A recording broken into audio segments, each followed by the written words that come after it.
Dunki process या फिर यूं कहे द डंकी रूट। आखिर क्या ये डंकी प्रोसेस? जब भी आप इसका नाम सुनते होंगे तो अभी आपके दिमाग में सिर्फ शाहरुख खान की अभी जो नई मूवी रिलीज हुई है उसका नाम आपके दिमाग में चलता होगा। लेकिन आखिर है क्या ये डंकी? क्या शाहरुख खान की नई मूवी डंकी एक रियल लाइफ को दर्शाती है? आखिर क्यों बनाई है डंकी और आखिर है क्या रियल लाइफ में ये डंकी प्रोसेस?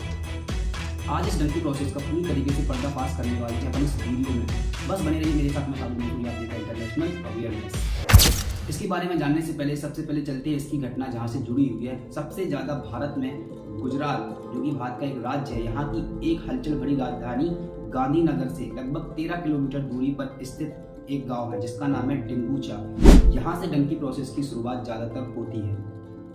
आपको बताते चला कि लगभग 3000 से ज़्यादा इस गांव में रहने वाले लोग हैं, या फिर यूं कहें लोग रहते थे, क्योंकि 1800 से ज़्यादा लोग इस गांव को छोड़कर चले गए हैं। दूसरे गांव या दूसरे शहर नहीं बल्कि पूरे देश को छोड़कर दूसरे देश में चले गए हैं। लेकिन वो सारे लोग अपना देश अपना गांव छोड़कर बाहर क्यों चले गए? इसका सिंपल सीधा सा जवाब है कि बेहतर भविष्य, बेहतर अवसरों की तलाश में वो अपना देश छोड़कर दूसरे देश चले गए।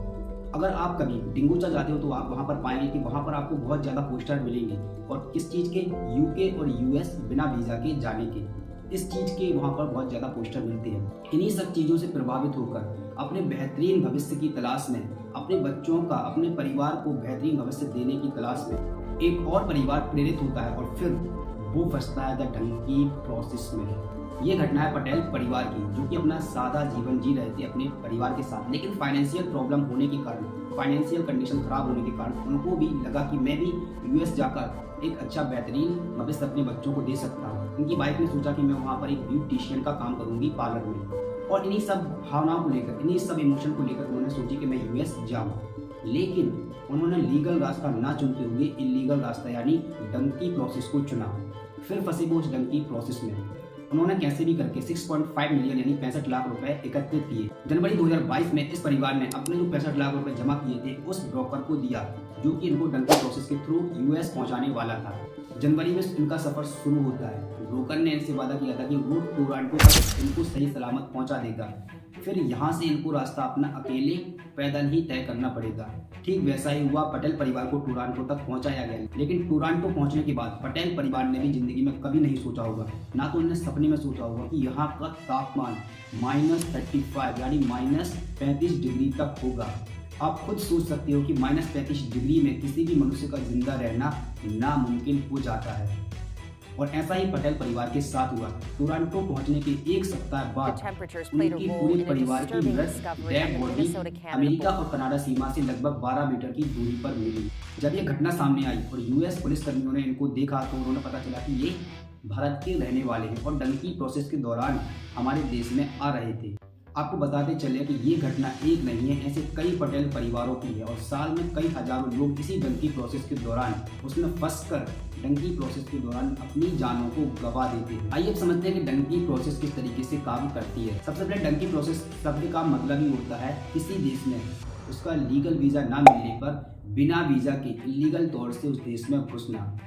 हम सबको पता है कि हमारे देश भारत में कई वीज़ा कंपनियां हैं और एजेंसियां हैं जो कि वीज़ा देती हैं, लेकिन जब भी कोई व्यक्ति इन ब्रोकर को, इन कंपनियों को संपर्क करता है वीज़ा लेने के लिए, तो ये वीज़ा देने के लिए तैयार हो जाती हैं, लेकिन कुछ प्रोसेस के दौरान उनको कुछ कमी बता देती है जिसके चलते उनको वीज़ा मिलना मुश्किल हो जाता है।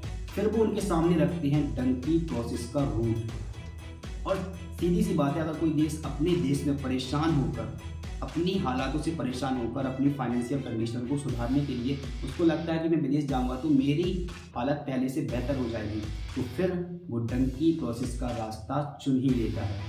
और आपको जानकर हैरानी होगी कि जो डंकी प्रोसेस होती है इसका जो पेमेंट लगती है, इसका जो अमाउंट लगता है वो साधारण लीगल वीज़ा लेने से कई गुना ज़्यादा होती है। इन लोगों के पैकेज होते हैं कहीं 25 से 30 लाख, 65 लाख, 50 लाख, बहुत ज़्यादा इनकी हाई लेवल के पैकेज होते हैं जिनमें अलग अलग तरीके से इनको छुड़वाया जाता है लोगों को डंकी प्रोसेस के दौरान।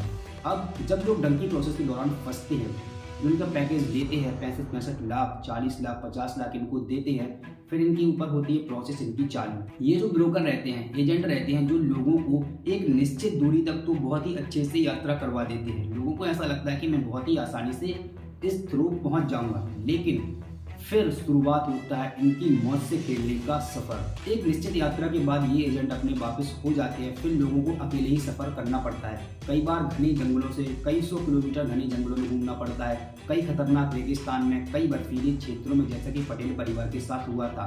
और इसी दौरान एक बड़ी दीवार को भी इनको फांगना पड़ता है जो कि यूएस बॉर्डर पर होती है। इस दीवार को फांगने के बाद ये पहुंचते हैं अपनी मंजिल पर।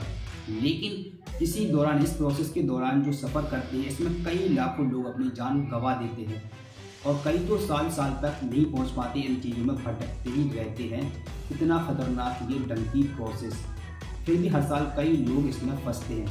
एक रिपोर्ट के मुताबिक लगभग साल 2021 से 22 के बीच में कनाडा और यूएस सीमा पर यूएस सरकार ने लगभग 16,290 लोगों को पकड़ा है जो कि भारतीय थे। जब उनकी जांच की गई तो उनको पता चला कि ये भी डंकी प्रोसेस के दौरान इस देश में घुसने की कोशिश कर रहे थे। वहीं अभी हाल ही में कनाडा सरकार ने भी लगभग 700 से ज़्यादा छात्रों को माइग्रेशन नोटिस थमा दिया है। इनकी जब जांच पड़ताल हुई तो इनका भी पता चला कि ये पंजाब के रहने वाले थे और डंकी प्रोसेस के दौरान कनाडा में प्रवेश किए थे।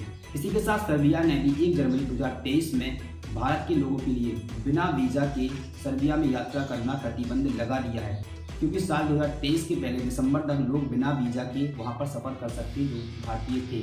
जब वो सफ़र करते थे तो इसी सफ़र के दौरान वो फ़ायदा उठाकर किसी दूसरे देश में भी चले जाते थे सीक्रेट जरिए से। अब लेकिन सर्बिया ने इस चीज़ को पूरी तरीके से बंद कर दिया है। कोई भी भारतीय अब बिना वीज़ा के सर्बिया में प्रवेश नहीं कर सकता है। लेकिन आप सोच रहे होंगे कि इतना खतरनाक रास्ता होने के बाद भी ये लोग क्यों डंकी प्रोसेस चुनते हैं। मैं आपको यहाँ पर बताते चलूँ, इसका सीधा सिंपल 3 सवाल है। एक तो बेहतरीन भविष्य के लिए और बेहतरीन अपॉर्चुनिटी के लिए वो विदेश जाने की सोचते हैं, और भारत की सबसे ज़्यादा बेरोजगारी जो बढ़ रही है इसके चलते भी लोग इससे परेशान होकर बाहर जाने की कोशिश में लगे रहते हैं।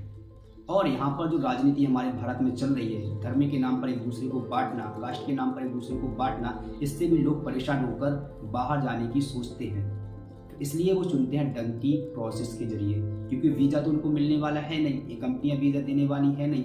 फिर उनके पास रास्ता बचता है डंकी प्रोसेस का, जिसमें फंसकर कुछ लोग तो वो पहुंच जाते हैं और कुछ लोग अपनी जान बीच में गंवा देते हैं। फिलहाल मैं आज की रिपोर्ट में बस इतना ही। डंकी प्रोसेस के बारे में जानकर आपको कैसा लगा कमेंट में अपनी राय जरूर दें और दोस्तों के साथ इसको शेयर जरूर करें ताकि वो कभी इस डंकी प्रोसेस के दौरान ना फंसें। जय हिंद।